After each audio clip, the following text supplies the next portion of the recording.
when you think of how good a book would be if it were written by an omniscient mind, that had an omniscient and compassionate mind, Hmm. it's trivially easy to see how much better any one of our Okay, books would okay, be, look. right? So, gonna get into, of course, Sam Harris, dumb militant atheist who makes some good political arguments against Trump because he's an idiot, but also makes terrible arguments against religion, even though I agree with him that in somewhat that the overall point that religion, especially if you take it literally like an apologist, doesn't make sense. We're talking about specifically Christianity here, of course. And he's he's arguing with this apologist Ross Douthat or Douthat, and you can see that he hasn't changed his anti-religion arguments for like the past 20 years. Back when there were the famous four horsemen, Sam Harris, Richard Dawkins, Daniel Dennett, and Christopher Hitchens, he had these exact same arguments. The Bible, if you wanted to prove that the Bible is true and God is real and Christianity is the correct religion, it could be proved by having science in the Bible. Spoiler alert, that's his dumb opinion here. So we'll get into it here. And yeah, everyone like, subscribe, share, comment. That all really helps a lot. And you can give me any amount of month per Patreon. And you also can become a channel member if you want to give me a bigger cut than that, or you can give me a one-time tip on Patreon or through my PayPal link. And if you could subscribe to my Rumble page, that would be really great as well. All right, so we'll get into the clip here. So- Right. Well, I mean, yes, although would our minds be We're able back. to see? To Right? precisely so when you think of how good a book would be if it were written by an omniscient mind, that had an omniscient and compassionate mind, Mhm. it's trivially easy to see how much better any one of our books would okay, be, look. right? So Right. first of all, this is a little bit nitpicky, probably, but obviously an omniscient and compassionate God is not the only version of the Christian God.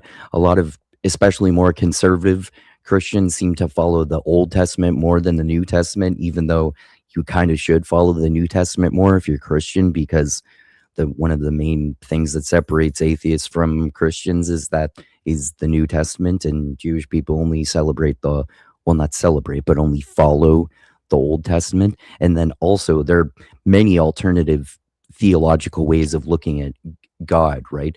Like, not other than just like the brutal, vengeful dictator in the Old Testament, but you can think of this idea of an immanent God that I've talked about before, spread through the ideas of Deleuze, the post-structuralist, who actually was a Marxist and was part of the critical theorists in the Frankfurt School, that he has this idea of an immanent God, which replaces Plato's plane of immanence, or Plato's realm of forms, with the plane of immanence, based on this idea from Alfred North Whitehead of an immanent God, which is that God can change. We can change God as much as God can change us. All right. So, and then you also have, for example, Richard Rorty and the Catholic Gianni Vattimo. Richard Rorty is a pragmatist atheist, talking about this idea that when with Nietzsche's death of God, meaning the secularization of culture, to oversimplify, this opened up the door for religion without a metaphysical God, which I think is interesting too. Right. Well, I mean, yes, although would our minds be able to see how good it was? Or Well, no, would we be but like even someone if in they- If we listen, the Bible, if the Bible is true, then if we see it in there, then it would prove that it's true. And then would we know how good the advice was in the Bible? I mean, by Sam Harris's definition, if it has some practical use, then you probably would. I get his point that it might be so valuable that you don't see how valuable it is, and you can accept that for the sake of argument, but that doesn't mean that we know this about the Bible or any other holy book. You could, even if you grant that exception, it's how you can't disprove that claim, even though it's entirely possible. So it's kind of a junk claim. Encountering even if some they couldn't, modernist opera, and we'd be like, oh, you well, no, I you don't but really you'd get want that. you'd Right? want the most inspiring and onward leading document. If you were really compassionate, right, and you really wanted Mhm. people to get it right, you'd say, I mean, so like for instance, I mean, this is something you So, did. like, maybe you'd tell a story where hypothetically the omniscient mind came down to earth and participated Performed a human fully in the sacrifice, suffering and yeah. of his creation and And died. that proves that God exists and Jesus existed and died on the cross and was resurrected, and Christianity is the correct religion. That's like an analogical story, but that doesn't mean anything. On a cross and opened No, no, no, eternal no. life. Biblical, Like, I should say, not analogical. would that be inspiring enough? If we're Or gonna, you want more inspiration? yeah.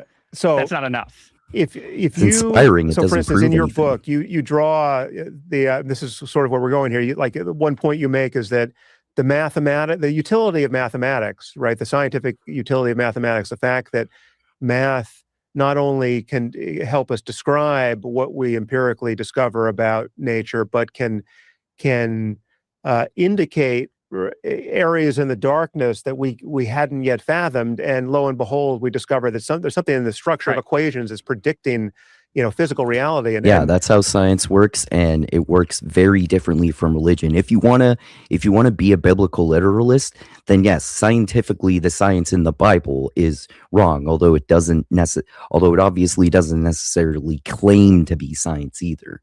I think they're just both talking past each other based on a false dichotomy here. But obviously, you can look at these things in different ways, and they're just talking past each other by looking at it in polar opposite ways. how is it that we live in a universe where this thing that we just these apes invented, Right. is a key Pretty that cool. unlocks It's these cool. doors Right. that didn't even Yep. exist, right? So surely this is So science unlocks doors that didn't really exist, and he's about to get to making the same point for science that he made for religion, which is that this is such an amazing thing that it must have been created. We couldn't have possibly created it ourselves. And I think that gods and religions were almost certainly created by humans. But if you look at it at the same way, the way that Sam Harris is suggesting it, then science is just as much of a religion as religion, which is what some Christians say. But he's actually proving that it's less religious because it doesn't require as much faith in dogma. Although obviously scientists can have too much faith in science and be dogmatic, just like Sam Harris is, because he's a logical positivist, philosophically speaking, and he has these dumb philosophical views that science can tell us the answers to moral questions, which is clearly dumb on the face of it. evidence that this whole thing is designed by a yet greater mathematician on some level, right? But if you want to, so you have to play tennis here with the net, right? If you want to hold that possible truth in view, which if you find, right, it's maybe suggestive of something, right? Then you have to say, well, what kind of book would this compassionate, omniscient mathematician have written us if he wanted to guide us? And surely he would have put something in there that was just one page of mathematics that would have. I mean, also, but if God does exist and God was trying to give us important messages in the Bible, maybe there are other more important things than science that God thinks should be more important to humans, like being more morally better humans, which, contrary to what Sam Harris might say, is not synonymous with scientific progress.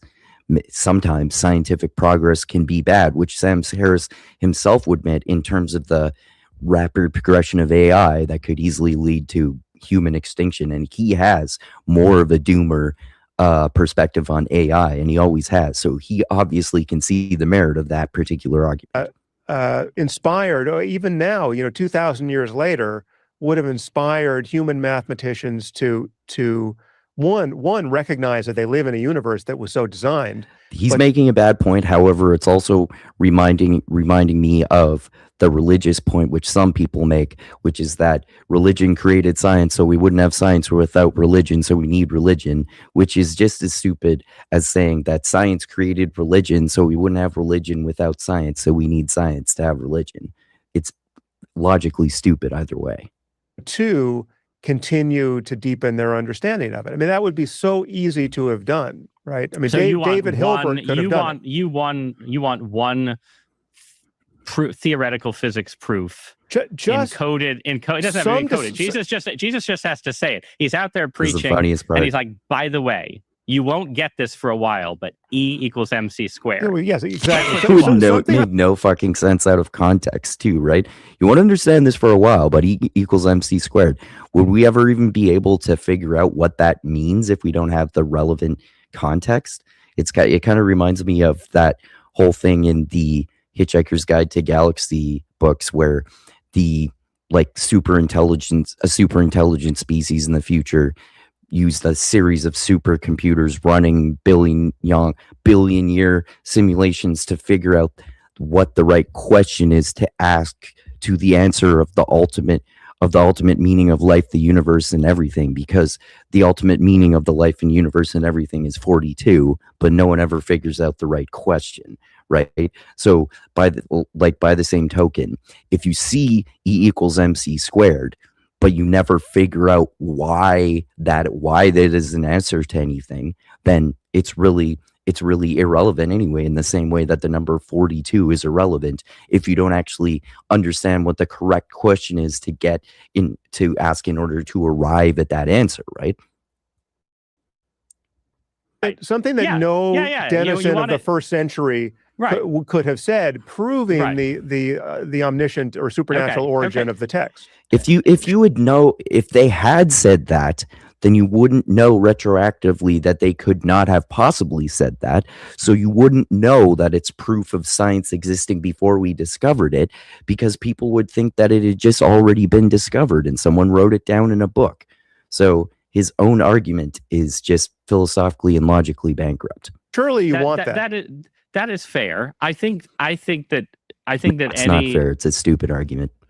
Conception of a God who cares about human beings has to accept that for whatever reason, this God also wants to allow for the possibility of you, Sam Harris, not believing in him. Yeah, the paradox of free will that some Catholics in particular use, which is that you should believe in God even without proof, because free will is an important aspect of God and you have to choose to believe in God. God can't force you, which is stupid, and it's just a cop-out, because if the God is creator of the universe, why would God give you this test?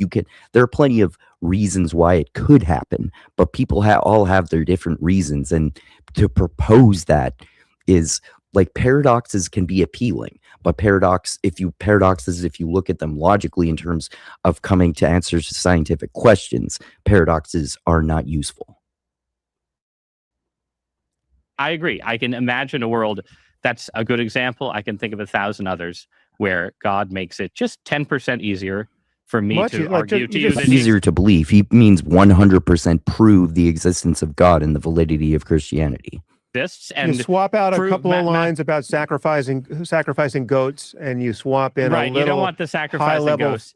Physics. I mean, yeah. Yeah. So we'll stop here. I thought that was a really good section of that clip to get into, because especially the best part of it is when Sam Harris is basically saying that the Bible could be proven to be literally correct and the Christian God could exist if it had E equals MC square in it, or one page of math or physics, which doesn't even make sense even if you accept that argument, because if the Bible had math and physics in it, that still wouldn't actually prove the existence of God. It would prove that someone wrote down math and physics equations in the Bible, which maybe if that were the birth of science, then science would literally be synonymous with religion, because Jesus invented science. Like, he has not thought out all of the implications or logical requirements of his arguments at all. So yeah, anyway, in a nutshell, I'd say I'm an agnostic atheist, meaning that I don't believe that any gods exist, but I actually don't know anything 100% for sure, which people might say is a cop-out and just means I'm an agnostic or just an atheist.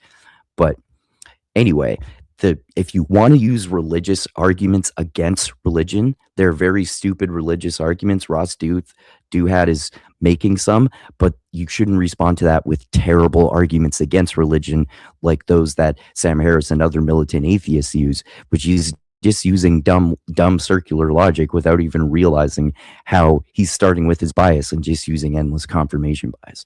All right, so as usual, Sam Harris makes some good points on politics, but he's very dumb when it comes to religion. And yeah, anyway, so please everyone, like, share, subscribe, comment.